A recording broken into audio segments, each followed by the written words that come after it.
नमस्कार, मैं हूं आंचल सिंह और आपका स्वागत हमारे चैनल पर। राजस्थान में सचिन पायलट की छवि को खराब करने के लिए अशोक गहलोत ने पूरा दमथम लगा दिया। एक विधायक तक उन्होंने ये बयान दिया कि 35 करोड़ रुपए का रिश्वत ऑफर कर रहे थे। यहां तक कि अशोक गहलोत ने खुद अगर अनाप शनाप बयान दिए तो इससे ये दिखाई दे रहा है कि कोई भी अगर सच्चाई के खिलाफ बोलेगा तो कांग्रेस किस तरीके से उसके पीछे पड़ जाती है। और सचिन पायलट ने इस पर आकर सारे आरोपों पर उन्होंने बताया कि इन सब आरोपों से मैं उदास हूं लेकिन आश्चर्यचकित नहीं हूं, क्योंकि उनको पता है कि कांग्रेस ऐसा ही करती है और वो कांग्रेस में बहुत दिनों से रहे हैं और ये सारी चीजों का अनुभव उन्हें है। लेकिन जिस तरीके के अशोक गहलोत और पूरी कांग्रेस सचिन पायलट के पीछे पड़ी हुई है, इससे यह दिखाई दे रहा है कि 100 सुनार की और एक लुहार की यहां पर बिल्कुल सटीक बैठता है। लेकिन अब अगर सचिन पायलट ने कानूनी कार्रवाई की तो अशोक गहलोत के समेत जिन लोगों ने आरोप लगाए हैं वो भी बुरे फंस रहे हैं। और इसी विषय पर चर्चा के लिए हमारे साथ है राजनीतिक विश्लेषक पवन त्यागी। सर, आपका बहुत बहुत स्वागत हमारे चैनल पर।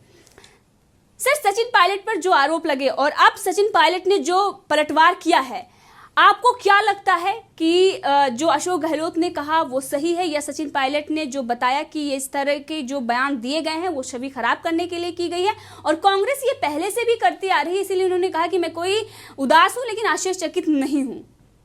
देखिए, सचिन पायलट और उनके पिताजी वो कांग्रेस में रहे हैं और सचिन पायलट भी लंबे समय से अब तो राजनीति में हैं, जो कांग्रेस के साथ 7 साल वो प्रदेश के अध्यक्ष रहे, मंत्री रहे, तो वो कांग्रेस की सारी कारगुजारियों को जानते हैं कि वो किस तरह से जाल फैलाते हैं, किस तरह से झूठ फैलाते हैं और किस तरह से अपनी राजनीति करते हैं।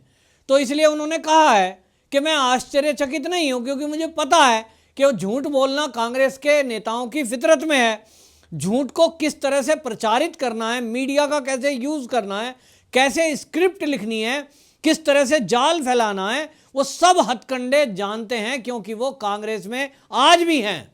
और इसलिए ये जो कांग्रेस चाल चल रही है, मैं आपको बताऊं कि अशोक गहलोत ने बहुत अच्छे से एक स्क्रिप्ट लिखी। उस स्क्रिप्ट को ऐसा लिखा गया कि उनको डिप्टी सीएम अपना जो था ये, इसको भी पद से हटा दें, उनका प्रदेश अध्यक्ष पद भी हटा दें। और ये अशोक गहलोत वो हैं जिन्होंने विरोध किया था पार्टी का अध्यक्ष, माने कांग्रेस का अध्यक्ष, जब राहुल गांधी ने इस्तीफा दिया था उस समय सचिन पायलट का नाम सबसे ऊपर चल रहा था कि युवाओं में एक चेहरा है जिसको सब लोग पसंद करते हैं, बुद्धिमान है, एक्टिव है, अच्छा बोलता है, जमीनी स्तर पर कार्यकर्ताओं से पकड़ है और इसलिए पूरे भारत में लोकप्रिय है। ऐसे युवा को आप अगर प्रदेश का अध्यक्ष बनाएंगे, पार्टी का अध्यक्ष बनाएंगे राहुल गांधी की जगह, तो पार्टी को भी वो आगे ले जाएंगे। अब आप समझिए कि अशोक गहलोत के पेट में दर्द उसी समय से था कि एक ऐसा राजस्थान का नेता अगर इतनी बड़ी पद पे चला जाएगा तो तुम इतने दिनों से यहाँ कांग्रेस में दरिया बिछा रहे हो तो तुम्हारा क्या होगा।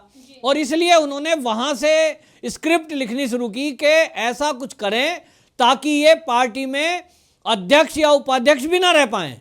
और इसलिए सारी चालबाजी करते हुए उनको प्रदेश तक में सीमित कर दिया पहले तो, और फिर जब प्रदेश में सीमित हो गए उनको राजस्थान में राजनीति में ले आए और केंद्र की राजनीति से अलग कर दिया बहुत चालाकी से। ज्योतिरादित्य सिंधिया को उन्होंने एमपी में सीमित कर दिया केंद्र की राजनीति से। तो उन्होंने देखा अपने रास्ते का कांटा साफ करते जा रहे थे कि मैं किसी तरह अगर कभी पार्टी अध्यक्ष की बात आएगी तो मैं आगे आ जाऊं, मेरे आगे रास्ते में कोई ना आए। अभी उन्हें लगा कि राजस्थान की राजनीति में अब वो आ गए खुद, लेकिन उनको लग रहा है कि ये सचिन पायलट को जनता चाह रही है और उनको आगे देखना चाहती है। तो उन्होंने बिठाया तो डिप्टी सीएम पद पर, लेकिन कोई पावर्स नहीं दी। अब उनको लगा कि ये कुछ ना कुछ अंदर से बात चले, पार्टी हाईकमान तक बात पहुंचती है, तो ऐसा स्क्रिप्ट लिखूं ताकि ये सारी पोस्टों से हट जाए और इसकी छवि अपने हाई कमान माने गांधी परिवार की नज़र में मैं खराब कर दूं। और इसीलिए आप देखिए भाजपा के केंद्रीय मंत्री का नाम लिया सबसे पहले इन्होंने, और इन्होंने कहा कि एक टेप है मेरे पास, वो सारा उसमें रिकॉर्ड है। ये बुरे फंस गए जब उल्टा हो गया कि आप किसी भी मंत्री का फोन टेप कैसे कर सकते हैं, तो आज ये उस केस में भी फंसे हुए हैं। और केंद्रीय मंत्री और भाजपा के नेता वो पहले ही कह चुके हैं कि ये मेरी आवाज़ नहीं है, केवल भाजपा का नाम लेने के लिए, जिससे कि देश में एक माहौल खराब किया जा सके और भाजपा को बदनाम किया जा सके और निशाना इनका क्या था? सचिन पायलट, क्योंकि अंदर की लड़ाई थी। केवल वो सिद्ध करना चाहते थे किसी तरह मीडिया के जरिए और हाई कमान की नज़रों में सचिन पायलट की छवि खराब करना चाहते थे। तो उन्होंने ये जो बीजेपी के केंद्रीय मंत्री हैं मीणा, इनका नाम लेकर के और एक फर्जी टेप लाए वो, और उसको जो है ला करके उन्होंने लॉन्च कर दिया मीडिया के माध्यम से, सोशल मीडिया में उसको प्रचलित कर दिया और ये बदनाम करने की कोशिश की कि सचिन पायलट मेरी सरकार गिराना चाहता है और बीजेपी के नेताओं से मिला हुआ है। ये सारी स्क्रिप्टेड है, लिखी हुई। सचिन, असली इनको क्या है कि सचिन पायलट को जीरो करना है। इन्होंने तय कर लिया कि सचिन पायलट को केंद्र से तो दूर कर ही चुके हैं राजनीति से, लेकिन अब इन्हें राज्य की राजनीति में भी उनको जीरो करना है। और इन चालों को लेकर जब एक केंद्रीय मंत्री वाली बात नहीं चली, अब भाजपा के केंद्रीय मंत्री को मुद्दे को लेकर गृह मंत्रालय ने नोटिस दे दिया, अब उसकी जांच की बात आ गई, तो इन्हें लगा अब क्या करें। तो अब जो है इन्होंने एक एमएलए दूसरा आया है निकल करके। भाई पहले तो नहीं आया, ये कौन है? गिरिराज सिंह मलिंगा। पहले नाम नहीं आया, लेकिन अब जब केंद्र वाला बॉल इनकी फाउल चली गई तो अब जो है दूसरा नाम के साथ मुझसे कहा था तुम क्यों नहीं गए भाई, 35 करोड़ दे रहा था। तो कहते हैं जी मैं बसपा छोड़ के आया था कांग्रेस में, अभी मैं फिर छोड़ देता तो जनता को क्या मुंह दिखाता।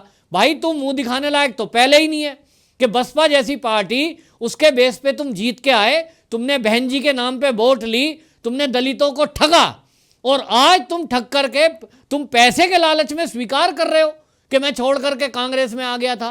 तो तुम्हारा क्या चरित्र है पता लग रहा है कि तुमने लोगों के साथ, दलितों के साथ किस तरह से छल किया, और जीत करके आए तुम किसी पार्टी से, आ गए तुम कहां। तो तुम्हारी क्या क्रेडिबिलिटी है? कोई क्रेडिबिलिटी नहीं है। इसलिए ये आरोपों पे कसम धर्म खा रहे हैं, मैं मंदिर में कसम खा लूंगा, मैं सच बोल रहा हूं। अब तुमको कानून पाठ पढ़ाएगा, कानून तो सबूत मांगता है, और इसीलिए सचिन पायलट ने चैलेंज करते हुए कहा है कि मैं कानूनी कार्रवाई करूंगा। आरोप लगाना तो बहुत आसान है, केंद्रीय मंत्री पे ही आरोप लगा दिया कि खरीद फरोख्त कर रहे हैं जी, लेकिन अब सिद्ध होगा ना, जब सीबीआई की जांच होगी तब अशोक गहलोत को पता लगेगा कि आरोप लगाने का क्या होता है। ऐसे किसी से कुछ भी कह दें। अब ये सचिन पायलट की छवि खराब करना चाहते हैं, कभी उसको निकम्मा बताते हैं, कभी नाकारा बताते हैं, कभी उसको भोला चेहरा बता करके मीडिया का यूज करने वाला कहते हैं, अब उसको ये बता रहे हैं कि ये बेईमान है, ये पैसे देकर लालच दे रहा है, तरह तरह के आरोप लगा रहे हैं। मेन मुद्दा इनका यह है कि सचिन पायलट के साथ राजस्थान की जनता किसी तरह सहानुभूति वो ना बटोरने में कामयाब हो जाए। जी, सचिन पायलट ने जो कानूनी कार्रवाई करने की बात कही है, क्या वो मानहानि का केस करने की बात कर रहे हैं? और अगर ये कहेंगे तो गिरिराज सिंह समेत जो इस वक्त इस तरीके के बयान दे रहे हैं, उन सब पर भी कार्रवाई होगी? बिल्कुल। आप देखिए, मैंने कहा ना, आरोप लगाना आप किसी को भी, हम बहुत सारी बातों में कई बार वे में बहुत सारे लोग कुछ भी बोल जाते हैं। हमने किसी को अगर कहा बेईमान, हमने किसी को कहा करैक्टर लूज, मुंह से शब्द निकलना है 1 सेकंड लगती है, लेकिन इसको प्रूव करने में जिंदगियां बीत जाएंगी कोर्ट में चक्कर काटते काटते। आप प्रूव नहीं कर पाएंगे। आपके पास यदि सबूत हैं तब आप एफआईआर जो आप कर रहे हैं पहले ही करते। आपने ये अपनी एसओजी बनाकर और अपनी एसओजी को आप केस सौंप रहे हैं, ये तो आप दबाव की राजनीति कर रहे हैं। ये इधर उधर की बातें क्यों कर रहे हैं? आपने पुलिस में एफआईआर करा दी है, उसके बेस पे आपने आरोप लगा दिया है कि सरकार गिराने की बात कर रहे हैं, तो ठीक है, अगर सचिन पायलट ने गलती की होगी तो कानून अपना काम करेगा, उसको करने दो ना, तो कानून कार्रवाई करेगा, सचिन पायलट को जेल हो जाएगी। लेकिन अगर आप जो है इस तरह की बातें करेंगे कि मैं कसम खा लूंगा, मैं मंदिर चला जाऊंगा, मैं बसपा में था, इधर था उधर था, इस तरह की बातें करने का कोई लाभ नहीं है। ये सचिन पायलट को कुछ नहीं कर पाएंगे। जनता सचिन पायलट के साथ है। कांग्रेस का चेहरा वहां बेनकाब हो चुका है, क्योंकि चुनाव जीतते समय इन्होंने जब जनता के वोट चाहिए थे तब सचिन पायलट को ही आगे करके वोट मांगे थे, और जीतने के बाद लड्डू खाने की बारी आई तो ये बुढ़ऊ जो है आगे आगे आगे। अब इनको जनता वहां पसंद नहीं कर रही है, क्योंकि भ्रष्टाचार चरम पर है। ऐसा आरोप जो भ्रष्टाचार के हैं वो अनेक जनता की तरफ से भी लगे हैं और सचिन पायलट ने भी लगाए। गंभीर बात यह है कि एक पार्टी के अंदर आपस में झगड़ा होता है सीएम और डिप्टी सीएम का, और डिप्टी सीएम पर आरोप लगा रहा है कि भ्रष्टाचार हो रहा है सरकार में, जनता की सुनवाई नहीं हो रही है, जनता को किए वादे पूरे नहीं हो रहे हैं। इसका जवाब अशोक गहलोत ने आज तक नहीं दिया, बजाय जवाब देने के सवालों का। ये आप देखिए, वसुंधरा राजे सिंधिया ने भी ये सवाल उठाए थे कि आप जनता के जवाबदेही तय करो ना, उसके बारे में कुछ नहीं बोल रहे हैं। बस रोज देख लीजिए सचिन पायलट सचिन पायलट सचिन पायलट कह करके मुद्दों को डाइवर्ट करने की कोशिश कर रहे हैं। जनता त्राही त्राही कर रही है। इस समय जो जनता से वादे किए थे, कोई वादा इन्होंने पूरा नहीं किया। पब्लिक राह देख रही है कब सरकार हमारी सुध लेगी, लेकिन ये आपसी लड़ाई में उलझे हैं, अपनी सीट बचाने में उलझे हैं। वो सीट अब बचने वाली है नहीं। कोर्ट का फैसला कब आएगा मैं नहीं जानता, लेकिन जिस दिन आएगा उस दिन देखना आप कि उस दिन ये एकदम इस सीट पर रहेंगे नहीं, क्योंकि विधायक जो अभी भी इनके दहशत में, डर में अंताक्षरी अभी होटल में खेल रहे हैं, ये कह रहे थे जी मैंने अपने विधायकों को छुट्टी दे रखी है। सचिन पायलट ने तो सबके फोन भी छीन रखे हैं, वो तो रो रहे हैं।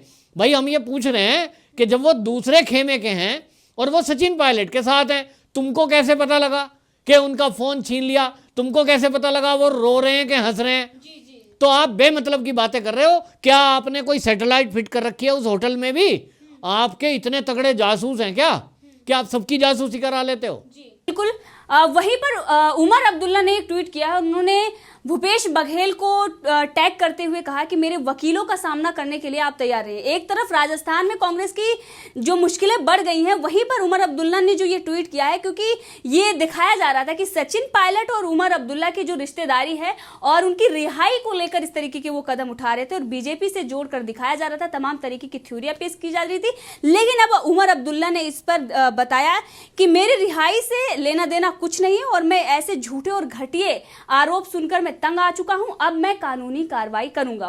और साथ में उन्होंने रणदीप सिंह सुरजेवाला और राष्ट्रीय कांग्रेस को भी उन्होंने टैग किया है। तो इससे यह दिखाई दे रहा है कि कांग्रेस के दिन कितने बुरे चल रहे हैं। उमर अब्दुल्ला जैसे लोग भी कानूनी कार्रवाई की धमकी दे रहे हैं। जी आपका बहुत बहुत धन्यवाद हमसे जुड़ने के लिए।